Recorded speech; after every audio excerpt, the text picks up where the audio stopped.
Hello বন্ধুরা, good morning. কেমন আছো সবাই? আশা করি সবাই খুব ভালো আছো, আর আমিও ভালোই আছি। আর আজকে একটু লেট করেই ব্লগটা শুরু করলাম। দেখো এখন রান্না বসাতে এসেছি। এখন কটা বাজে? এখন তবে 9টা কিন্তু বাজেনি। আসলে কি হয়েছে বলো তো, আজকে আমার বড়মশাই একটু সকাল করে মাঠে যাবে, জমিতে যাবে আর কি। আমাদের জমিতে পাটগুলো সব কেটেছে, এবার সেই পাটগুলো আর কি জলে ভেজাতে দেবে। তাই জন্য সকাল করে কাজটা সেরে নিয়ে 10:30টার মধ্যেই আর কি মাঠে চলে যাবে। তাই বলেছে একটু সকাল করে ভাতটা বসিয়ে দিও, আমি তাড়াতাড়ি খেয়ে মাঠে যাব। পাটগুলো সব ভেজাতে হবে, কিছু পাট কাটা হয়েছে আর কিছু পাট বাকি আছে, সেগুলো কাটবে। তো কেটে তারপরে আর কি ভেজাবে। তাই জন্য সকালবেলা আমি আর ব্লগটা শুরু করিনি। সকালবেলা ছটাপট কাজগুলো কমপ্লিট করে নিয়ে আমি তাড়াতাড়ি করে নিচে এলাম ভাত বসাতে। তো নিচে এসে দেখছি মা আবার গ্যাসে ভাতটা বসিয়ে দিয়েছে। মা বলছে যে আমাকেও বলে গেছে একটু তাড়াতাড়ি ভাত বসানোর জন্য। আমি তো মাকে বলছি, মা আমি তো তাড়াতাড়ি করে কাজ সেরে নিয়ে নিচে এলাম যাতে তাড়াতাড়ি ভাতটা বসাতে পারি। মা বললো গ্যাসে যখন ভাত বসিয়ে ফেলেছি তাহলে আর তাড়াহুড়ো করতে হবে না, তরকারিটা তুমি উনুনে করে নাও। তো মা ওদিকে ভাতটা বসিয়ে দিয়েছে, ভাত হচ্ছে, ভাত কিন্তু এখনো হয়নি। আর আমি এদিকে রান্নাটা করে নিচ্ছি। কড়াইটা মাটি দিয়ে নিলাম। তারপরে এই যে মাছ এনেছে, এটা হচ্ছে যে রাগ বাটা না কি বললো, হ্যাঁ রাগ বাটা। তো ওই মাছ এনেছে আর মাছের ডিম এনেছে একটু।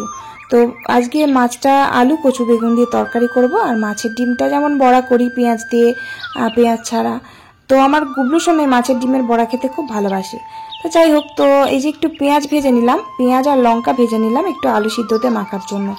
আমরা তো জলখাবারে ভাতটা ভাজা ভুজো তারপরে আলু সিদ্ধ দিয়েই খাই। মাঝে মাঝে আমি একটু পেঁয়াজ লঙ্কা ভাজি দিয়ে আলু সিদ্ধতে মাখি, ভালো লাগে কিন্তু খেতে। আবার কচু সিদ্ধ কচু ভাতে আর কি, ভাতের মধ্যেই আমি দিয়ে দিই, দিয়ে ওটাকে পেঁয়াজ লঙ্কা দিয়ে ভেজে মাখলে না দারুণ লাগে কিন্তু খেতে। আর আমার কচু ভাতে খেতে খুব ভালো লাগে, কচুটা ভীষণ প্রিয়। কচু আনলে কিন্তু আমি ভাতের মধ্যে দিয়ে দিই, খুব ভালো লাগে খেতে। কচুর তরকারি বলো, কচুর দম, তারপরে কচু ভাজা, কচু ভাতে, সব কিছুতেই ভাল লাগে কচুটা। যাই হোক, তো তারপর পেঁয়াজটা ভেজে দিলাম। মা আলু সিদ্ধটা ওদিকে, ভাতটা হয়ে গেছে, নামিয়ে দিয়ে আলু সিদ্ধটা মেখে আমার বড়মশাইকে ভাত দিয়ে দিয়েছে, ও খেয়ে মাঠে গেছে। তারপরে এই যে দেখো বাকি রান্নাগুলো আমি কমপ্লিট করে নিচ্ছি। অনেকদিন পর ভাবলাম যে আজকে একটু পটল সর্ষে করি। পটল সর্ষে খেতেও ভালো লাগে বেশ এইভাবে কেটে। তবে আমার শ্বশুর বাড়িতে এখানে পটল সর্ষে কিভাবে করে জানো তো, গোটা গোটা পটলই কেটে মাঝখান দিয়ে একটু হালকা হালকা করে চিড়ে চিড়ে দেয়, গোটা পটলই। আমি আর গোটা রাখলাম না, আমি ভাবলাম চিড়েই দিই, ভেতরে একটু ঝাল মশলা ঢুকবে, ভালো লাগবে খেতে। তাই একদম পুরো চিড়ে দিয়েছি ভাজার মতন করে। আর একটু সর্ষেও দিয়েছি, আর সামান্য একটু পোস্তও দিয়েছি, আর একটা শুকনো লঙ্কা আর কালো জিরে দিয়েছি ফোড়নে। ভালো লাগে কালো জিরে দিয়ে করলে, যে কোনো এরকম ঝাল সর্ষে বাটা বা কোনো তরকারি কালো জিরে দিলে দারুণ লাগে। বা আলু চচ্চড়িতেও কালো জিরে ফোড়ন দিলে দারুণ ভালো লাগে খেতে। পটল তো রোজই নিয়ে আসে বাড়িতে। আমার শ্বশুর মশাই তো আলুটা খায় না, তাই জন্য বাবার জন্য অন্তত পটল সবজি টবজি আনা হয়। পটল, তারপরে গাজর, এগুলোই বাবা খায়। বাবা তো একদমই আলু ছুঁয়েও দেখে না, আলু খায়ই না বাবা, পছন্দই করে না। পাতের মধ্যে এক টুকরো যদি আলু পড়ে যায় কোনোভাবে, তো একদম খুব রেগে যাবে, আলু কেন দিয়েছো, তো এরকম আর কি। তো তার জন্য পটলটা আমাদের বাড়িতে ডেলি থাকে। পটল মাঝে মাঝে ভাজা করি, দেখোই তো তোমরা যে মাঝে মাঝে ভাজা করি। অনেকে তো কমেন্ট করে যে রোজই পটল খাও তোমরা, কি করবো বলো তো, পটলটা আমাদের বাড়িতে অনবরত, শীতকাল হোক বা গরমকাল, পটল থাকবেই থাকবে। যাই হোক, তো পটলের ওই যে সর্ষে বাটা দিয়ে করে নিলাম পটলের ঝাল। আর এই যে মাছের ডিমটা না ভালো করে ধুয়ে নিয়ে তারপরে যে একটু মাখতে গেলাম নুন দিয়ে, তো এত পাতলা হয়ে গেল, জলটা হয়তো ঝরেনি ভালো মতো, খুব পাতলা হয়ে গেছে, একটা একটা করে হাতে করে দেওয়ার মতন অবস্থাতেই ছিল না। তাই জন্য আমি ওইভাবে ঢেলে দিলাম, দিয়ে যে দেখো খুন্তি করে পিস পিস করে কেটে নিয়েছি। অর্ধেকটা ভাজলাম এই পেঁয়াজ ছাড়া, আর অর্ধেকটা পেঁয়াজ দিয়ে ভাজবো। তার কারণ গুবলু সোনা পেঁয়াজ লঙ্কা দিয়ে ঝাল খাবে না, আর আমার বড় ছেলেও খায় না, আর আমার বড়মশাইও খায় না পেঁয়াজ দেওয়াটা। আমার কিন্তু পেঁয়াজ দেওয়াটা দারুণ লাগে খেতে, আমি খাই। তারপরে আমার শ্বশুর মশাই পেঁয়াজ দিয়ে বেশি পছন্দ করে, মাও দেখি এখন পেঁয়াজ দেওয়াটাই বেশি পছন্দ করে। তাই জন্য আমাদের জন্য একটু অল্প করে আলাদা নিয়ে ওটা পেঁয়াজ লঙ্কা দিয়ে কুচিয়ে নিয়েছি, পেঁয়াজ লঙ্কাটা আর কি দিয়ে ওটা ওইভাবেই দিতে হবে, এটাও একটা একটা করে দেওয়া যাবে না, পাতলা হয়ে গেছে না, তাই জন্য একবারে ঢেলেই দিলাম। আর অল্প তেলে তো ভাজতে হয় ডিমটা, তা না হলে সেই চটপট করে ফুটবে, গায়ে মায়ে ছিটকে যাবে। তাই জন্য এইভাবে ছেড়ে দিলাম কড়াই তেল না দিয়ে। তারপরে পরে যখন একদম ভাজা হয়ে যাবে হালকা, তখন আবার তেল দিয়ে ভাজবো।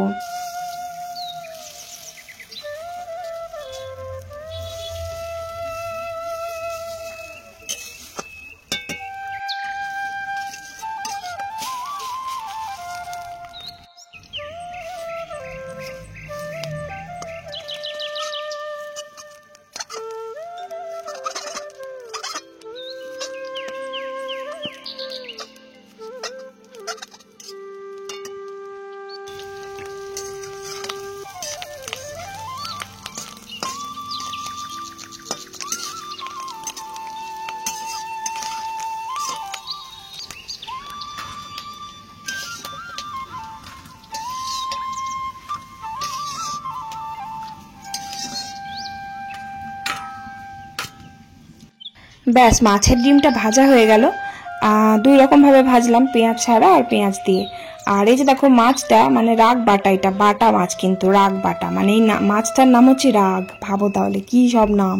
মাছটার পেটে এত ডিম এত ডিম, বাপরে, মানে পেট থেকে ডিমগুলো যেন বার হয়ে আসছে। মাছের পেটে ডিম হয়ে গেলে না সেই মাছটা কিন্তু অতটা টেস্ট হয় না খেতে।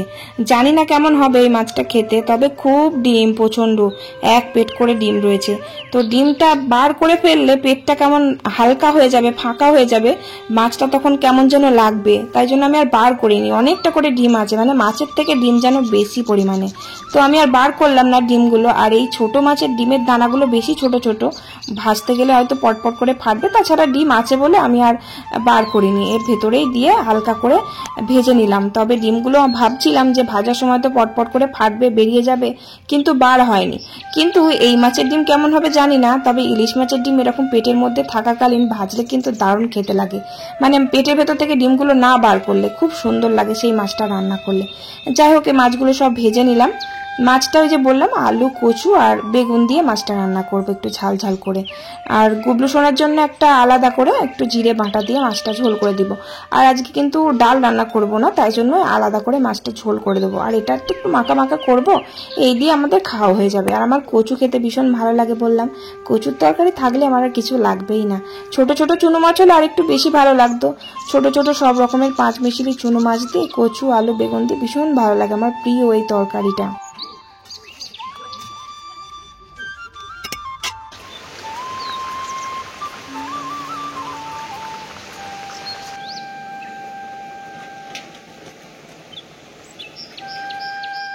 তো এই যে মাছের ঝোল কমপ্লিট হয়ে গেল। মাছের ঝোলে মশলা দিয়েছি আদা, জিরে, লঙ্কা বাটা, ব্যাস। আর মাছটা একটু ঝাল দিয়েছি, একটু ঝাল ঝাল করে করলে খেতে ভালো লাগবে, তাই একটু বেশি করে ঝাল দিয়েছি। আর এই যে দেখো বৃষ্টি আরম্ভ হয়ে গেল। সকাল থেকে বেশ ভালো রকমের রোদ দিয়েছিল, আর এমনি তো বৃষ্টিটা থেমে গেছিল, অতটা বৃষ্টি হচ্ছিল না, বেশ রোদ উঠে গেছিল। আর কি রোদের জোর, মানে রোদ উঠে গেছে তো আর কি গরম শুরু হয়ে গেছে, প্রচন্ড পরিমাণে গরম করছিল সকাল থেকে। আর এই যে এখন বৃষ্টিটা আরম্ভ হয়ে গেল, আমার রান্নাও কমপ্লিট আর এদিকে বৃষ্টিটাও শুরু হয়ে গেল। এই যে বাসনগুলো ধুতে এলাম, প্রচন্ড পরিমাণে বৃষ্টি, মানে আমি বাসনগুলো ধুতে বসেছি আর সেই সময় ঝমঝম করে আরো চলে আসলো।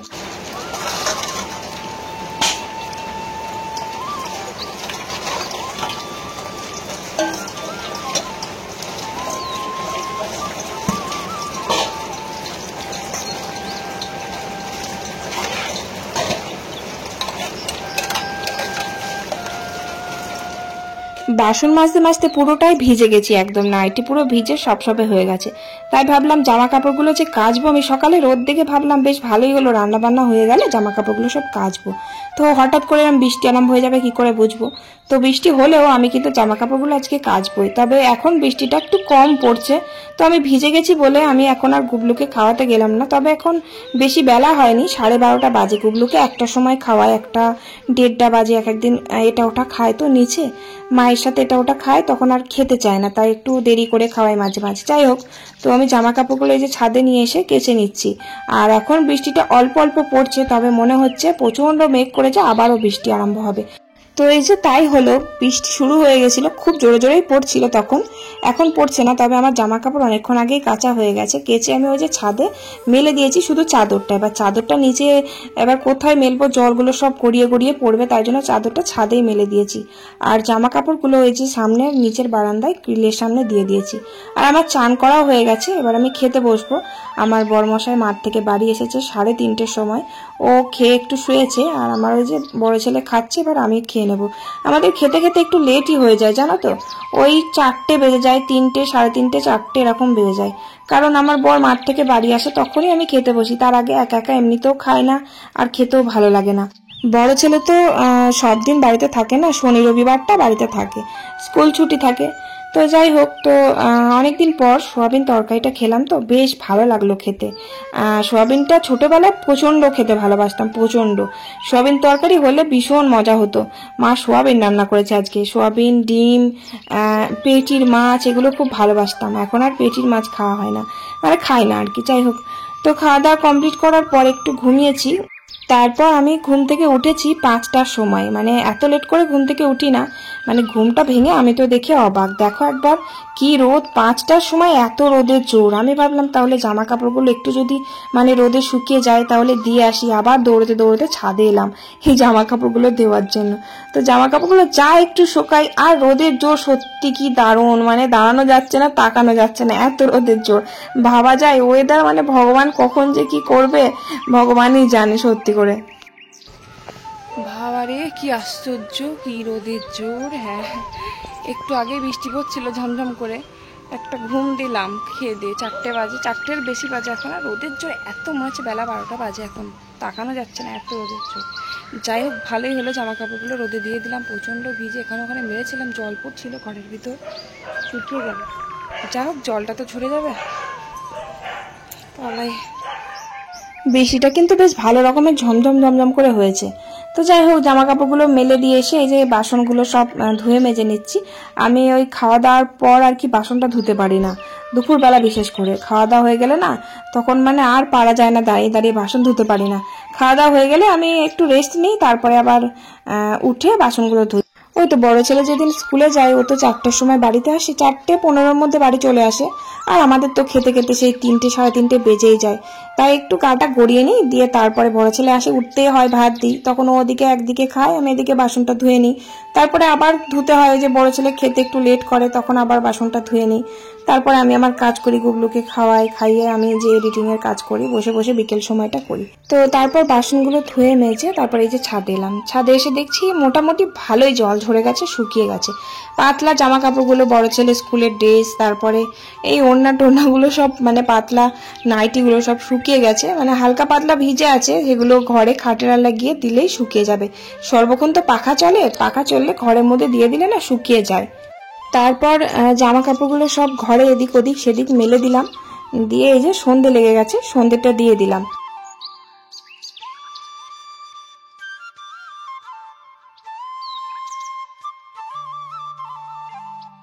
তারপর দেখো বড় ছেলে পড়তে গেছিল, পড়ে বাড়ি এসে নিচের ঘরেই থাকে বেশিরভাগ, উপরে খুব কম আসে। পড়ে নিচের ঘরে গেছে, আর জেঠু একটা ওর হাতে কাঁঠাল ধরিয়ে দিয়েছে, দিয়ে বলেছে যা ওপরে নিয়ে গিয়ে খা যা। ও কাঁঠাল খেতে খুব ভালোবাসে। তা ওপরে সোজা নিয়ে এসেছে কাঁঠালটা, দিয়ে এবার সানের মধ্যে রেখেছিল, আমি আবার ওই গামলাটাকে ধরিয়ে দিলাম। আমি বললাম ওর মধ্যে রাখ, দিয়ে খা কাঁঠালটা। তা গোটায় কাঁঠালটা নিয়ে বসে পড়েছে ওর মধ্যেই। ছোট, খুবই ছোট, 4 থেকে 5 কোয়া মতন ওই কাঁঠালের মধ্যে ছিল। তো ওখান থেকে ভেঙে ভেঙে খাচ্ছে।